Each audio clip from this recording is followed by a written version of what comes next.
Republican Senator John Kennedy of Louisiana. He's a member of the Senate Judiciary and Appropriations Committees.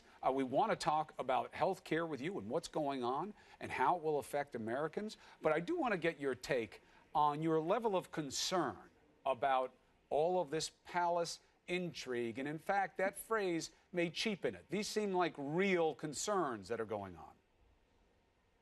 Well, I don't know exactly what's going on in the White House, but I've never worked there. But I've worked for two governors, and I can tell you what it looks like is going on. You have all these aides that work for the president, and they want daddy to love them best. And so they fight over turf, and they try to hurt each other, and they leak stuff. And it ends up hurting the person that you're working for. Now, some of that is, Chris, is inevitable, it's human nature, but it looks to me like this is, in this White House, it's out of control. That's point one. Point two, in terms of making all these announcements about who's doing what to whom, somebody ought to check the water in the White House, because folks there seem to grow anxious when they have an unexpressed thought. You don't have to talk about all this publicly. If somebody's caught leaking and doing a disservice to the country and to the president, fire him. Don't talk about it. Just go ahead and fire him. It's an interesting observation, Senator. You know, you said you work for a couple of governors, and obviously you're a leader yourself. You have your own staff. And it does raise the question about the tone from the top. We know that the president is guilty of some of these actions himself, that he'll take to Twitter. What he's doing with Jeff Sessions, going after him publicly instead of privately. Do you think that that has a role in engendering a little bit of this negative culture? Well, let me put it this way, Chris. Part of wisdom, particularly in politics, is understanding you don't have to comment on everything. Sometimes it's okay to say nothing. Number two, in politics as in life, what you do is what you believe. It's not what you say. And if you believe in something, then do it. Judge somebody by their actions, not their words. And every White House is different. This White House likes to muse publicly about their thinking, and that's their choice, but I wouldn't do it. All right. So I'm appreciating the candor, Senator. Let's keep it rolling. What we're seeing happening with the health care debate right now, here's the proposition.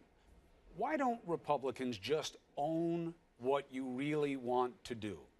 There is a pronounced feeling for many years, John Boehner used to muse about it all the time, that there's a division about how to deal with health care within your party. But there is a central interest, which is let's take money out of this system and use it for other things. No matter what you call any of these versions of a plan, skinny repeal, fat repeal, straight repeal, Mike the appeal, you know, whatever you want to call it, they're all doing the same thing to various degrees. Taking money out of the system. Why not just own that? Yes, we want to take money out. We know that that may mean less people get covered. That's the trade-off. Let the American people decide at the polls the next set of elections. That's an interesting thought, Chris, and I think that describes some of the people in the Republican caucus, but not all of them. We've got several groups of people. We've got some people in the Republican caucus want to put more money back in. I mean, they have decided that they like Obamacare all of a sudden. And that's okay, but they ought to own it. They ought to stand up in front of God and country and CNN and say, I've changed my position and I support it. There are others who do believe what you believe, but the problem or what you suggested rather, but the problem right now is we don't have a consensus. And I know what's going on is ugly and it's messy, but in a way it's beautiful, because this is how democracy is supposed to work. Everybody now, Democrats, Republicans, independents, can offer amendments. They can say in a transparent way what they believe, and I think that's positive.